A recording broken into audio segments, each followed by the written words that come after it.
are back. Hello again.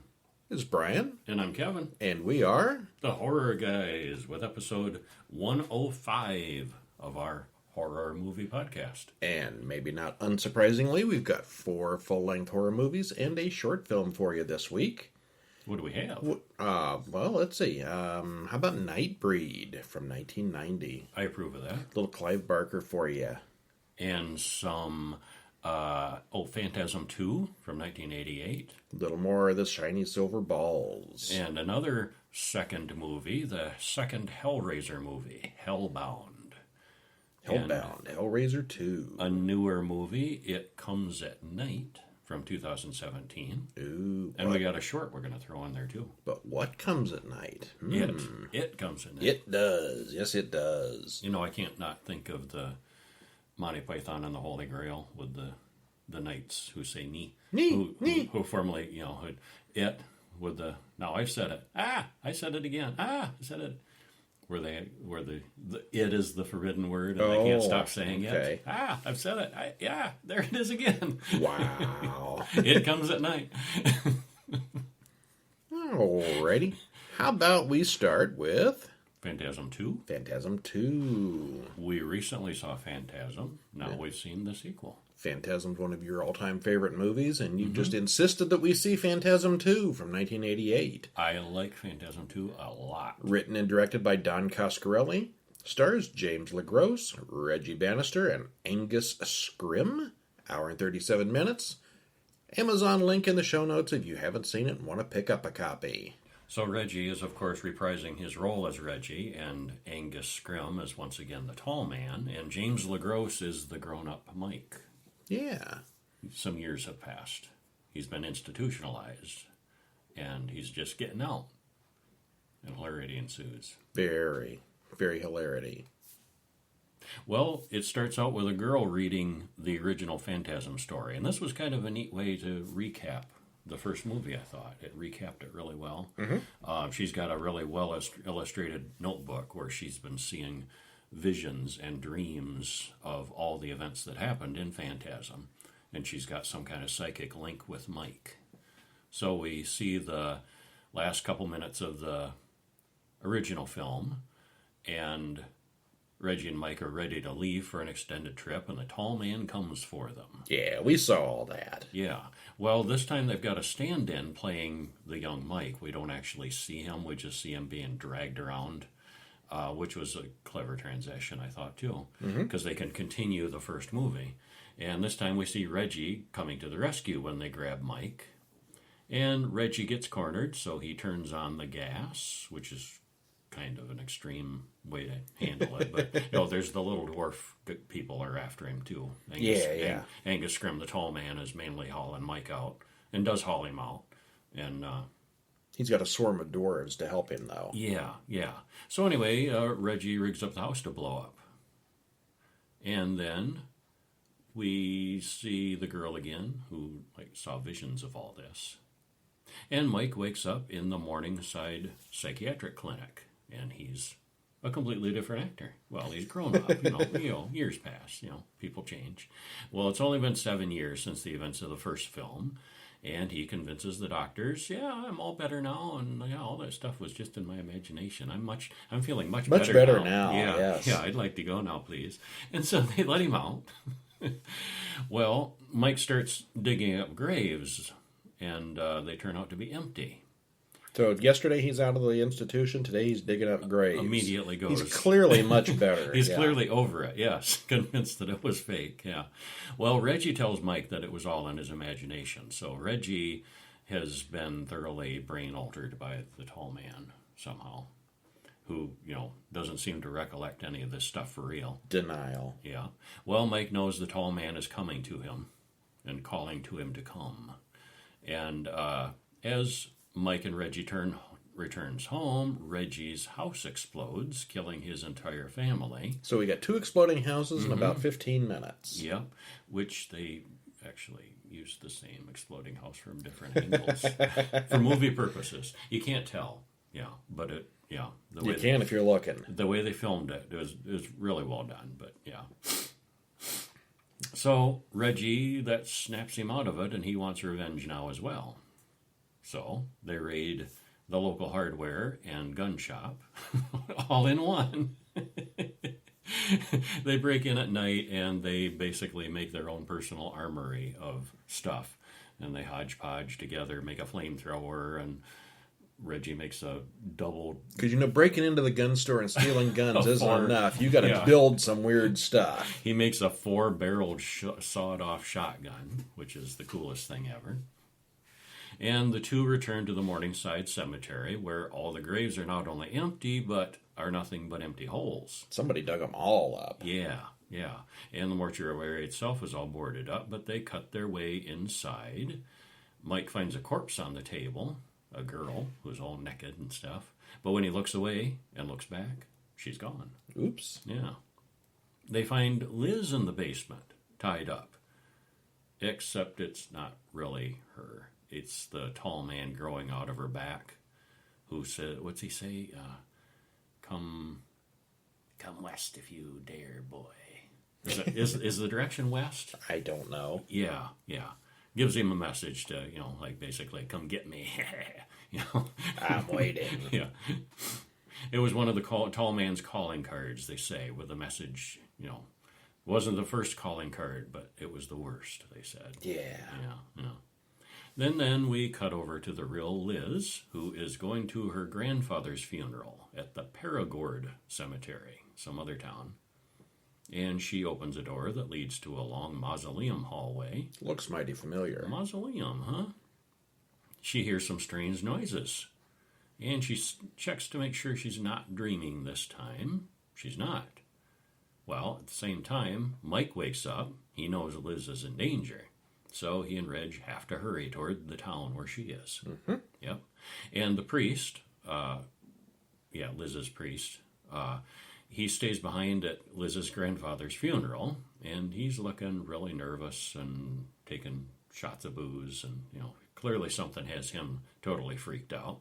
And he stakes the tall man through the heart with unfortunate timing. Not the tall man. Or not the tall man, the dead grandfather. Yeah.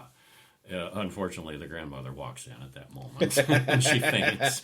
Not what you're expecting to see at the funeral. Yeah. And at the same time, Liz runs into the tall man, and he's there. Yeah.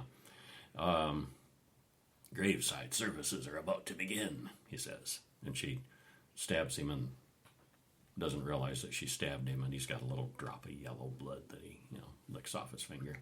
Yeah. Well, that night, both Father Myers and Grandma get visits from the dead grandpa. Oh, oops. Yeah.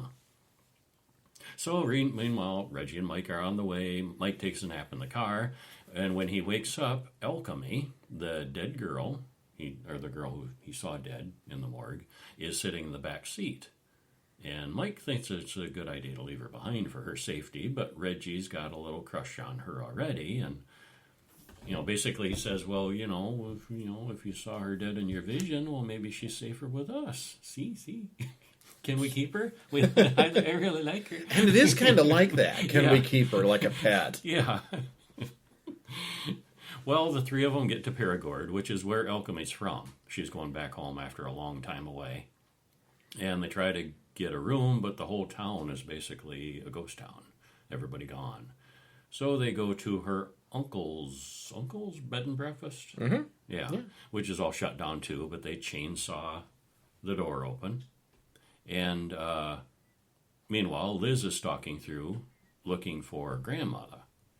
Oh, because did the tall man leave a note, or did he just tell her?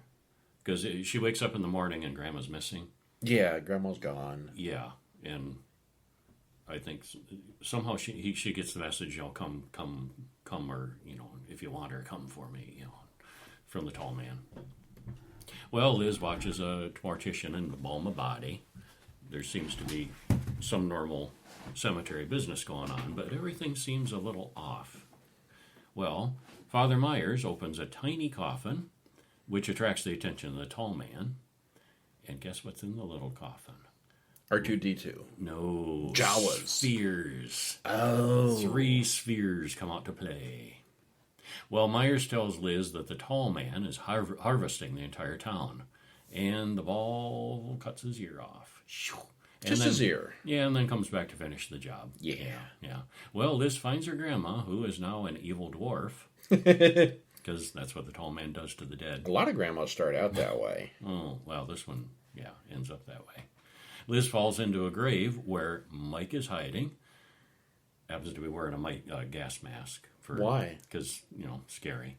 Yeah. Yeah, there's absolutely no reason for him to be in that hole wearing a gas mask other than it looks creepy. Mm-hmm, yeah.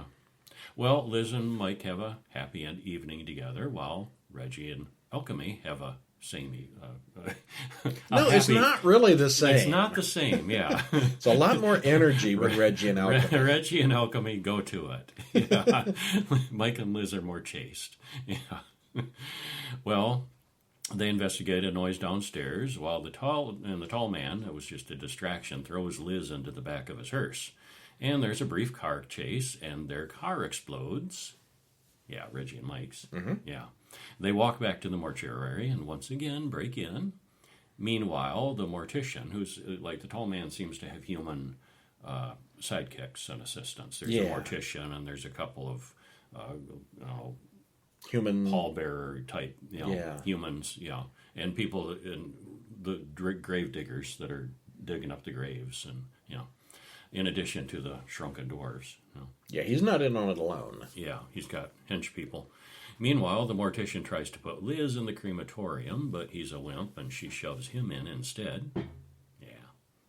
So Mike, Liz, and the other mortician fight, but the balls get the mortician instead. The balls are not accurate. They're really not. They get to flying, and basically they plunge into whatever's straight ahead, whoever it is. Yeah. Well, the golden ball has lasers and can blast through doors. So that goes on, and then at the same time, Reggie has a battle with one of the gas mask men, chainsaw battle. Yeah, which was pretty cool. Yeah. Mike captures one of the spheres and uses it to open the portal room in this mausoleum. This is where the two humming pillars are. Yeah. And the trio enters the portal room and does battle with the tall man. Mike and Reggie end up in the other dimension while the tall man tries to embalm Liz. Mike shoots the ball at the tall man, and it doesn't have much effect. Nope. Yeah. The three work together to embalm the tall man. How will that work? Yeah, we'll never see him again. Yeah. Well, meanwhile, Alchemy outside. Oh yeah, Reggie told her, run and just be safe. Go, we'll find you later. So Alchemy is, trying to get out of town. She finds the hearse outside because her car broke down, and she hotwires it, and it has an escape route.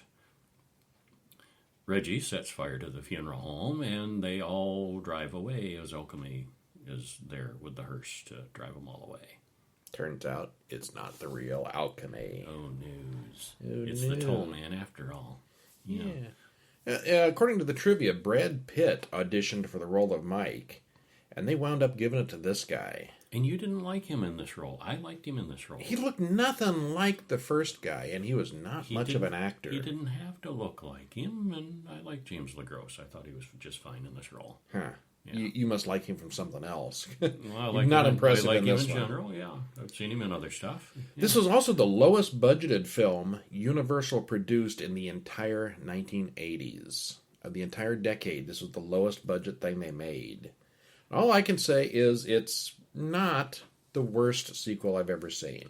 I liked it. It does take the tall man, dwarves, and sphere from the original movie and adds a lot of new spheres, evil morticians, and unexplained gas mask men. But it does explain a little more of what's going on. A little more. A little more, yeah. Yeah, it's worth seeing. It's not that bad. Yeah, I liked it a lot. Are we going to be talking about the other phantasms and continuing on? Because there's kind of a story there. Sooner or later. Yeah. I'm not in a hurry to watch the rest of them. The trouble is they get steadily... They go downhill. Yeah. The third one is not too bad. And then the fourth and the fifth. And wait, oh God, please stop. They made a seventh one. Wait, what? Yeah. Phantasm 17. But anyway, I'm going to tell the tale. All right. In the third one, the original Mike actor comes back as Mike again. And they the writers and the Mike actor, what is it? I don't have that in front of me. They just kind of pretend the second one didn't happen. Yeah. Yeah. Which was kind of weird. Yeah. So they further explain things, but kind of in a different track, and then they take it further in the other upcoming, sequels. But Okay. I liked the second one. Oh, I liked the second one. It was all right. I liked the second one better than the third one. Yeah. It was nowhere near as good as the first one, though. No. All right. So when we're comparing sequels to the original, you got to talk about Hellbound, Hellraiser II from 1988. Directed by Tony Rendell, written by Peter Atkins and Clive Barker, stars Doug Bradley, Ashley Lawrence, Claire Higgins. Hour and 40 minutes. What do you think? I liked it. As much as the first one? Just about. It's a toss-up with this one. It really is almost, if not slightly better. It's right up there neck and neck with the first one. Yeah, I thought it really held up like the first one did. Yeah, certainly one of the best sequels out there. Yeah. Really good. Far more closer to the original than Phantasm was. More closerest. Yeah, it's gooderest. It's really, really gooder. All right, well, we begin with a quick flashback to the end of the first film, which ends with Pinhead getting zapped back to wherever he came from before the credits rolled at the end. Then, the scene shifts to a man, Captain Spencer, in a bunker, working on the cube that we've seen in the first film. And he looks familiar. He does. He looks a lot like Pinhead. A little bit. Without the pins. Actually, I think the first time I saw this, I don't think I recognized. I don't think I connected it right away. Mm-hmm. Well, you catch on real fast. Yes. Because he opens it and all the lights go out. He peers into the cube from above and is rewarded by fishhooks that drag him to hell and turn him into Pinhead. That's gotta hurt. Kirsty. But it's a good hurt. He thinks so. Yeah. Well, not so much while he's screaming. Yeah, you never see anybody actually enjoying the pain, even though they claim they do in these films. Kirsty from the first film wakes up in the Chenard Institute, a psychiatric hospital. It's the same night, and Detective Ronson has questions for her. He has officers at the house, and they've found several bodies. They find a blood-soaked mattress that they take into evidence. Kirsty insists that they destroy that mattress. Since Julia died on it, she may be able to come back like Frank did. Uh-oh. Kyle, Dr. Chenard's assistant, gives her some sleeping pills and says, go take a nap. Dr. Chenard, an experimental brain surgeon, is giving a surgical demonstration with someone's head cut open. He gets called away to check on Kirsty. You know, in the middle of brain surgery... No, they do that all the time. He was done with the important part, the specialist part. And close for me. Yeah, basically just, close. And there was another expert surgeon there. All right. He didn't have the brain speciality, but, he was in good... The patient was in good hands. It wasn't like, I'm out.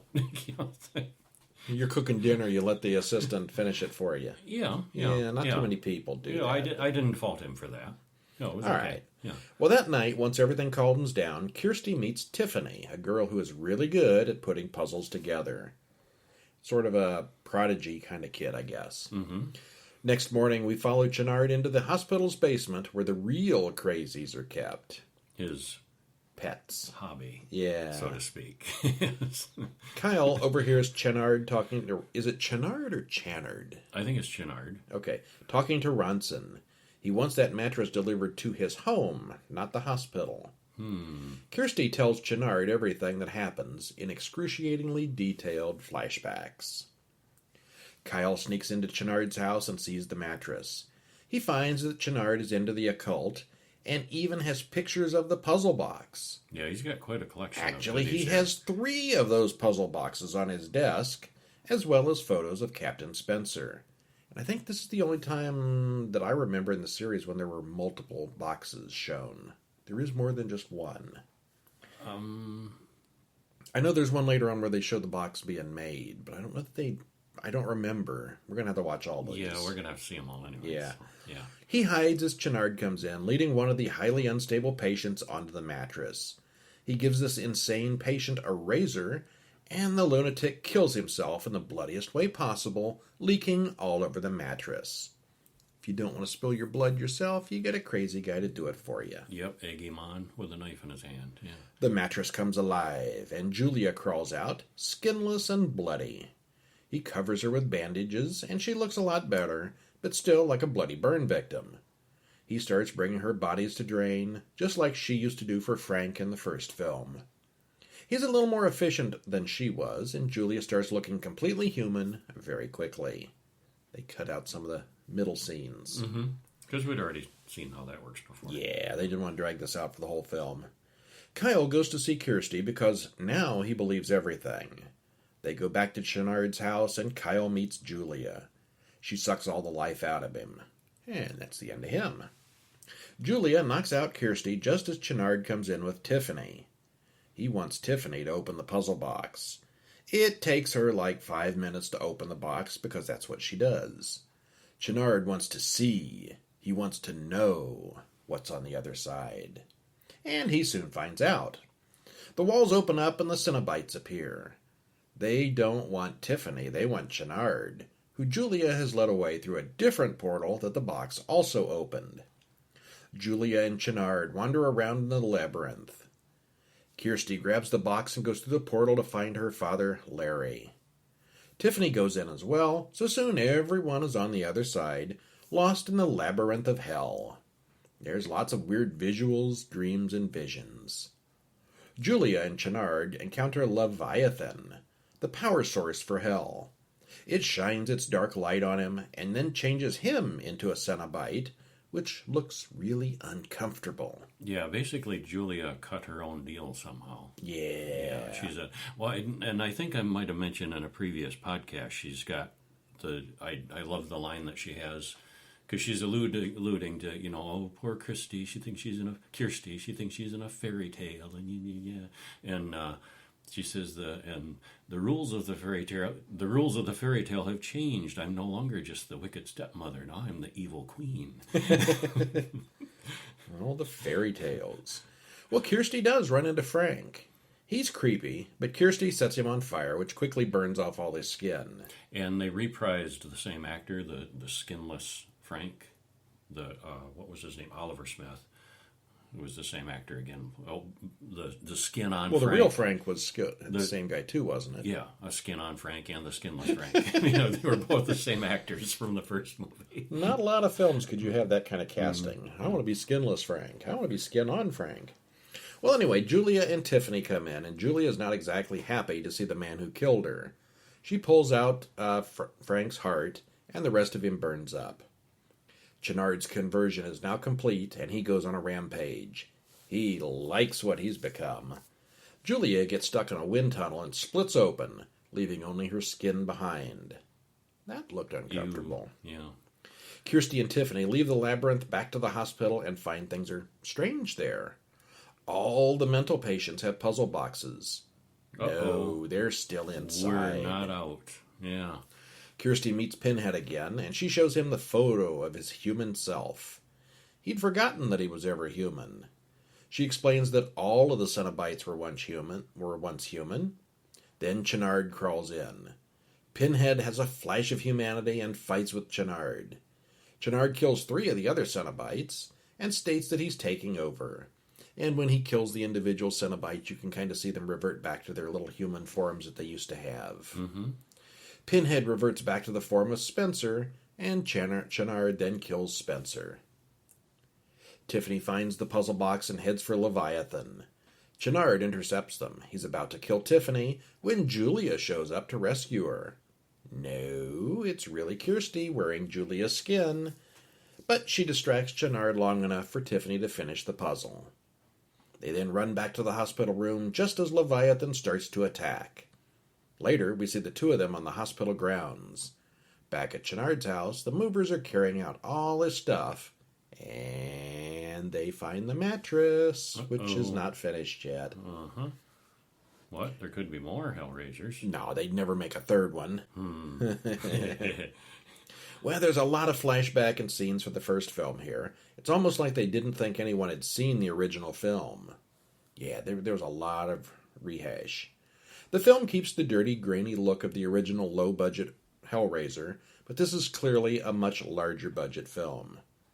In the first movie, Frank would do anything to get out and escape hell, but Julia doesn't seem to have any hesitation about going back inside. She's fully embraced Leviathan. One of Kevin's favorite lines ever is when she says the rules of the fairy tale have changed. I already said that. That's probably where you saw it. I wrote it in here for you. Oh, the notes. I quoted you in my... Yeah. No, she's the evil queen. Yeah. Well, there's really not too much story here. Julia comes back just like Frank did, and Dr. Chenard wants to be involved. What's really good here are the visions of hell and the grotesque thing that Chenard becomes. Dr. Octopus. Kinda, yeah, Sort a little of. bit. A little bit, yeah. Kind of looked more like a scorpion with that big tail thing. Very cool. Yeah. And then we saw a short film. Noria. It's a 2019 one, so it's not the super newest, but came across this one and thought it was good. Pretty new. Written and directed by Carlos Baena. Stars nobody because it's animated. Cartoon. 12 minutes, 59 seconds. And there's a YouTube link in the show notes. If you pop over to horrorguys.com, do a search for Noria, you can watch it right there in the review. It was still good despite being a cartoon. Oh, you and your cartoon hatred. It's kind of a CGI cartoon. It's it's all CGI. Not really a classic drawn cartoon. Did you like it? I did. Yes, it was very good. I enjoyed it. That's as far as you're going with it. Okay. Good. I liked it. Yeah. A boy opens up and winds up a music box. Then he plays with his various toys, including a partially constructed erector set. Remember those? Ferris wheel. Did you have erector sets when you were little? I did, yeah. Yeah, they're very recognizable. I guess they don't make them anymore. I haven't seen any in years. Remember, at a time they started making them out of plastic, and they didn't last long after that. And then they revived the metal ones for a little while. I don't know if they do anymore now. I've not seen one in a long time. Well, anyway, he doesn't look happy as he remembers his family. We sort of get the feeling that the family is dead. His father's wearing a military costume, and the little bear's wearing a soldier outfit, so presumably he was killed in a war. Where his mother is, we don't know. He gets frustrated and breaks the Ferris wheel with pieces flying everywhere. One wheel goes under the bed. Uh-oh.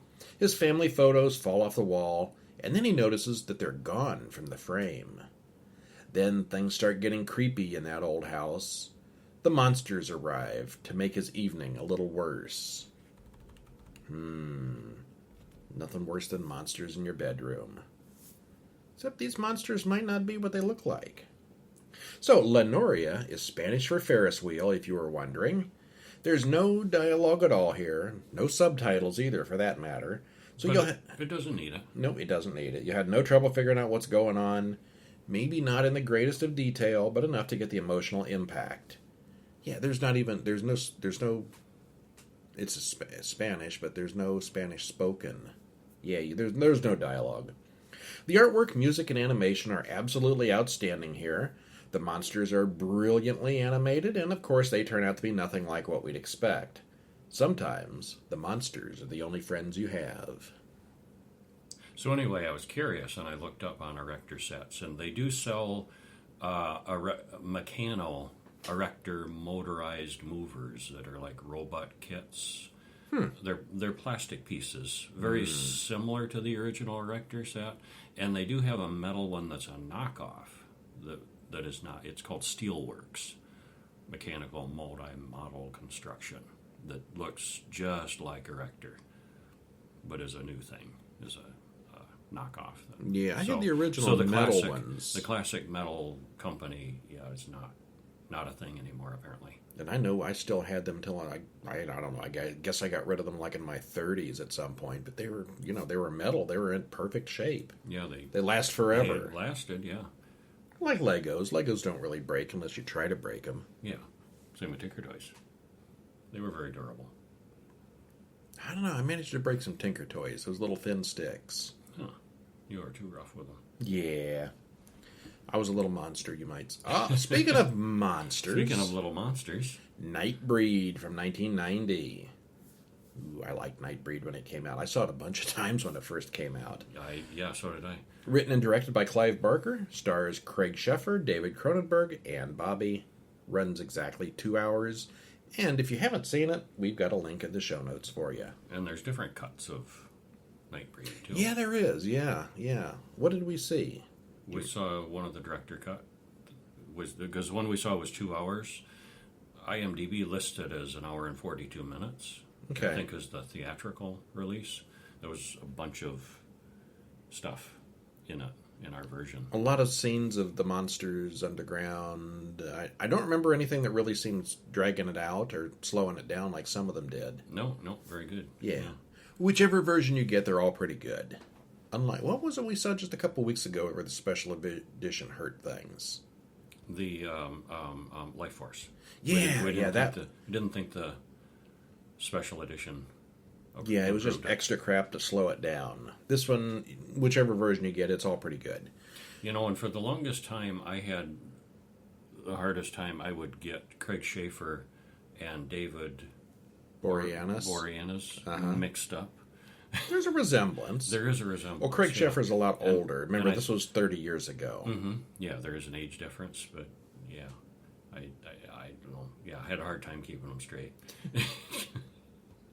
Anyway, this one is Craig Schaefer. Yes. Schaefer. Yeah. Credits roll over a panorama of cave drawings of various monstrous-looking characters, some of which we'll get to know later. We flash over to Porcupine Woman and others running through the cemetery in the fog. It's all very mysterious and weird until we see that Boone is waking up. Oh, it was all just a dream. Boone's girlfriend, Lori, wants to get out of town. Just the two of them. Boone keeps getting phone calls from Dr. Decker, his psychiatrist, and he wishes that part of his life was over. All that remains of that time were the bad dreams. Deckard, though, just won't leave him alone, but Boone can't figure out why.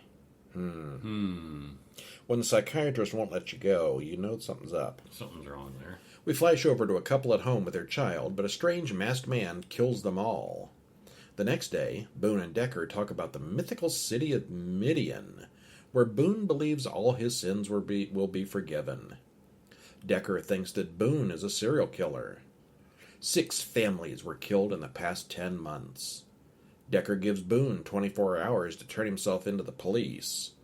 Boone has a feeling that it's all true and that he is the guilty one. Decker gives Boone a bottle of pills that he says will help him. Not so much. After a drug-induced hallucination, Boone goes to see Lori sing at the bar. He's so high he can't stay to the end of the show. However, he does go to the hospital and finds out that the lithium he took is really some kind of hallucinogen. Well, he goes to the hospital because he walked out in traffic and got hit. Yeah, okay, yeah. While he's at the hospital, the guy in the next bed yells that he wants to be taken to Midian. What? The two talk, and Boone asks where Midian is, and the man gives him directions. Then the man cuts his own face off. Boone runs away, and Decker questions the faceless man. Boone gets in the truck and goes to where the man told him to go. And, yeah, he gets to Midian, which is a huge walled cemetery, and it's really cool matte painting. Yeah. It is just a matte painting, though. Yeah. He falls asleep and wakes up after dark, because that's what you do in a cemetery. There are strange people all around him. Boone explains that he's killed 15 people, and the monstrous Pelican explains that he's been lied to. He's never killed anyone. Pelican then bites Boone, but Boone runs away straight into the arms of Decker and the police, who shoot him repeatedly. Boone is very dead, and they take him to the morgue where Lori identifies the body. Not long after, Boone's body disappears. Uh-oh. Not really dead. Well, he is dead. Yeah. But yeah. We don't know what happens. Doesn't matter. Yeah. In the cemetery, deep underground in the tunnels, the faceless man introduces Boone to the others when he wakes up. He meets Lylesburg, the leader, who initiates him into the Nightbreed. Who is Doug Bradley again? Which I didn't know until I saw it just this very time. Yep, me too. Pretty unrecognizable. He is, yeah. Good makeup. Yeah. We soon see that Decker is the serial killer, and he wants the immortality that Midian offers, but he doesn't know where it is. And really, do we get the feeling that those people don't age? Yeah. All right. Mm-hmm. Not all of them, or some of them? Well, yeah, many of them are pretty immortal. Yeah. Okay, so he wants to go to Midian. Well, their powers vary. They're all different. Yeah, they are. Yeah, it seems like no two are alike. But for the most part, they do seem to be immortal, or at least super long-lived. Yeah, like Pelican was in the pictures on the cave wall from the cavemen days. He's been around a while. Mm-hmm. All right, except that Decker doesn't know where Midian is. Laurie goes to Midian, which she only knows is the place where Boone died. Laurie makes a friend at the bar, and the next morning the two of them go to Midian. Decker kills the new friend while Laurie explores the cemetery. Laurie hears something crying, and it turns out to be a strange animal suffering in the daylight. She carries it to her mother, and the creature turns into a little girl. In the shadows, they're like hiding. She's in a crypt. Yeah, once she gets out of the sunlight. Yep, yeah. She's much better. She meets Lylesburg, who says, "What is below remains below." I think that's where Vegas got their slogan. Laurie tries to follow them downstairs, but she gets a scare and leaves. Laurie finds Cheryl, her friend, murdered outside, and Decker chases her around the cemetery. Boone interrupts, and Decker stabs him. Decker runs off, and Boone morphs into a monster and chases him, but he has to come back to care for Laurie. Lylesburg says Boone must leave. It's all according to the law of Baphomet, who created Midian. Meanwhile, Laurie is shown a vision of the torture and torment the monsters have felt at the hands of humans throughout the past.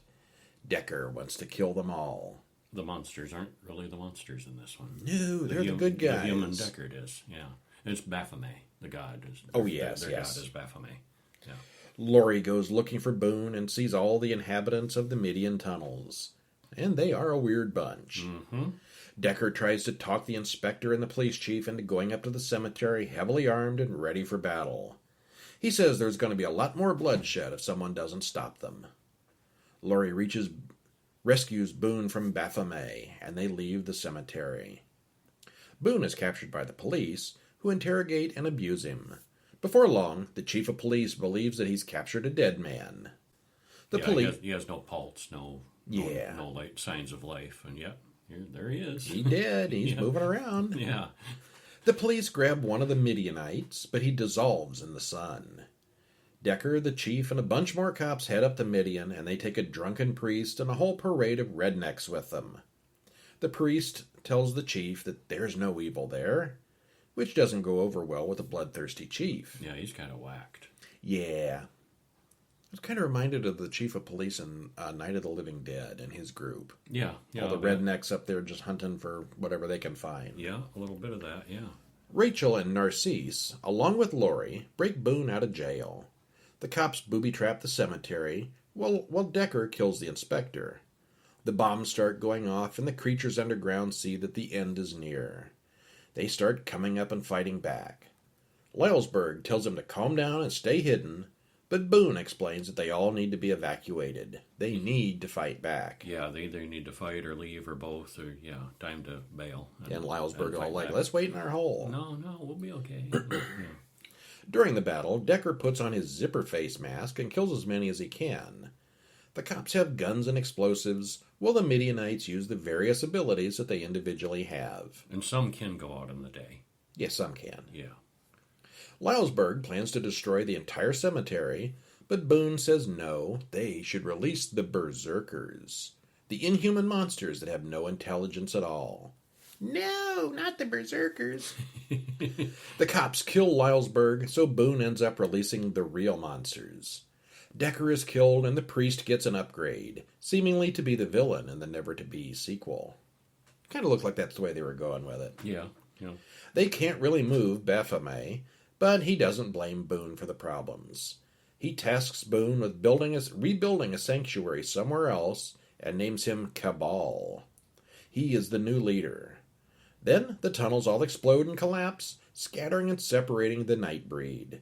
Laurie ends up stabbing herself, and Boone bites her to save her life.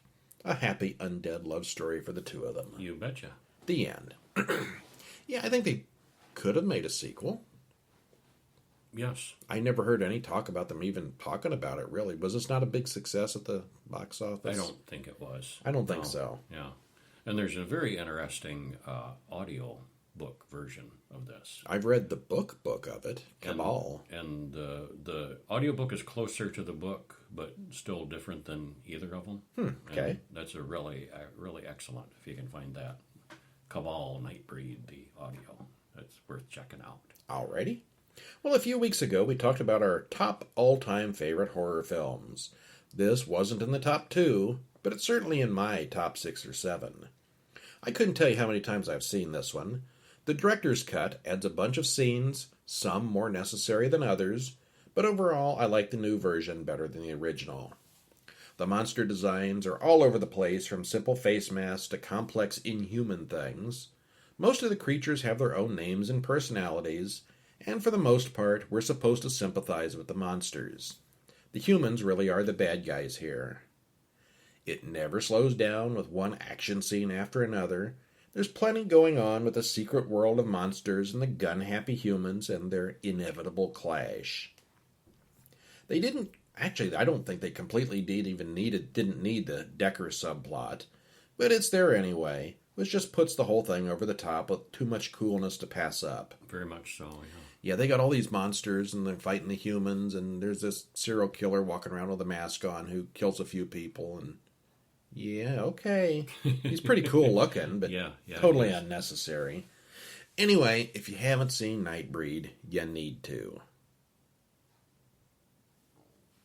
What time is it? It's nighttime, isn't it? Oh, you know what happens at night? It comes at night. It comes at night. Ah, I said it. Yeah. A film from 2017 called It Comes at Night, and directed by Edward Schultz, written by him also, Trey Edward Schultz. Stars Joel Edgerton, Christopher Abbott, Carmen Ejogo, hour and 31 minutes. Did you like it? Yeah, it was pretty darn good. Okay. Not great, but I would say really good. This was not what I was expecting. It doesn't go the way I was expecting at all. No, it didn't. I mean, it from the description and the first half of the film, you're expecting a zombie attack at any time. You know the zombies are going to come. Monsters and zombies and things like that, yeah. And that's not what it's about. No, not so much. Well, a woman in a gas mask tells her sick father that he doesn't need to fight it anymore. The man is clearly in quarantine for some reason. His son-in-law and grandson help load the father into a wheelbarrow, who is still alive, and they roll him out into the woods. They shoot the old man in the head and roll him into a pre-dug grave. Then they burn the body. Credits roll. Oh, goody. It's a plague movie. It's a plague movie. Oh, boy. That's what we need after COVID. Well, this is a little more serious than COVID. A whole lot more serious than COVID. Travis, Sarah, and Paul live alone in that house in the woods now that Bud has died. Travis is having a nightmare about Bud when Sarah wakes him up. There's someone in the house downstairs. Paul knocks the intruder out, and they tie him to a tree outside. The next day, the man, whose name is Will, says he thought the house was abandoned. He was looking for food and supplies for his wife and son, who are 50 miles away. 50 miles away, searching for food, and he found this old house out in the woods. Yeah, that's quite a coincidence. Desperate times. He talks Paul into cutting him loose, and Sarah wants to bring the man's family to live with them. There is safety in numbers. Paul decides that's a good idea, so he and Will head to Will's place to pick up the others. They get ambushed on the road and kill 2 men. We don't see what else transpires, but soon Paul has returned with Will, Kim, and their son Andrew. Paul lays down the rules. Stay in groups of 2 outside and never, ever go out at night. It comes at night. The next day, the family shows the new arrivals how everything works. Throughout all this, we get occasional shots of Travis having nightmares and weird visions. Paul warns Travis not to get too attached to these new people or trust them too much. Well, the dog, hey, you know what a dog does in a horror movie? Runs off. Runs off into the woods, and the 3 men give chase. The dog suddenly stops barking, and they all go home. They all know that something got the dog. That night, the dog returns, bloody and very sick. Paul and Will put it down outside, and Travis takes it badly. There's a small chance that little Andrew may have been in the room with the sick dog. Yeah, and it kind of becomes a game of who's infected, who might be infected, who did what, yeah. The 2 families decide to stay apart for a couple of days in quarantine. Travis has a dream that he's got the disease. That night, Travis overhears Will and Kim talking about leaving, and little Andrew won't stop crying. He tells Paul what he heard. Paul and Sarah explain that if Kim and Will leave, they're going to want all the water. If they need anything, they know where the family lives and will come back. Killing them is the only way to stay alive, the only way to stay safe. Will's ready for them with his own gun, and soon it's a standoff, with Travis in his bedroom listening to all of it. Lots of paranoia going on. Things go badly. Yes. Yes, they do. The next night, we see Sarah explaining to Travis that he doesn't need to fight it anymore. Yes, he's got the plague. We see a flashback showing that Travis did go into the room with the sick dog, and then lied about it, indirectly causing the mayhem that followed. And then he would have passed it on to everybody, basically. Yeah. Yeah. Which he did. Yeah. In the final scene, we see that Paul and Sarah are infected, and Travis is no longer there as they already put him down. So it's a cheerful movie. Yeah, at the end, who dies? Everybody. Everybody. And the dog. And the dog, yes. Yeah. Well, from the very first scene, we see that Bud has a virulent plague, but we don't really see what that means. I kept waiting for the inevitable zombie attack, but that never happened. It's not that kind of plague. That's not what comes at night. What does come at night? Travis's Nightmares bad and dreams. paranoia, that's what. Mm-hmm. This film came out in 2017, but it perfectly demonstrates the paranoia caused by a pandemic. How many times you got to wash your hands? Were you wearing your gloves and your mask? Maybe the family should avoid each other for a while. Did you touch anything? How many times have you asked or been asked these questions in the past year in real life? But then, imagine COVID only. It's something Much that worse. kills almost every. And, it's the opposite of the way COVID is. Imagine that most people do die from it when they get it. Almost everybody. And it seems to take only a day or two. Yeah. So Well, much worse. This is one of those films where no one actually does anything stupid, except the dog. One of those situations where everything evolves logically and sensibly, but somehow still manages to go all wrong. Human nature. Yay, with a happy ending. Yeah. Not so much. Yeah, not so much. Not so much at all. Yeah. And no real indicators on how the rest of the world is doing.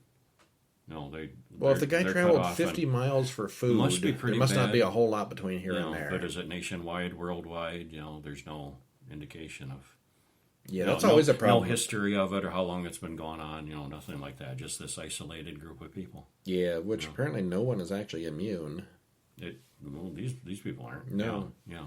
And that is our show this week. Stop by the site, horrorguys.com, to read our reviews. Check us out on Twitter, @HorrorBulletin. Pick up our books, horrorguys.com/books. 3 good books for you there to pick up. And then we will have some movies next week. What are we going to have? Well, we're going to start with an old one, 1922, Nosferatu. Silent, black and white. Ooh, that's a creepy one. Yeah, it is creepy. It's a creepy classic. And then what? Another creepy classic, the original Halloween from 1978. Ooh, we're finally getting to that one. Yeah.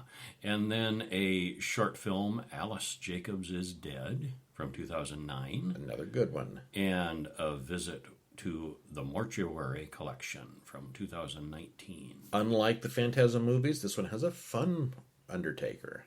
A fundertaker. And finally, we'll carry on with Cargo from 2017. Cargo. That Cargo. sounds really boring. Cargo beep beep. Yeah, Cargo don't sound like much. No. I bet I it's bet pretty there's more to it good. than that. I bet it is. All right, and that's our show for this week. We will see you next time. See ya. Bye.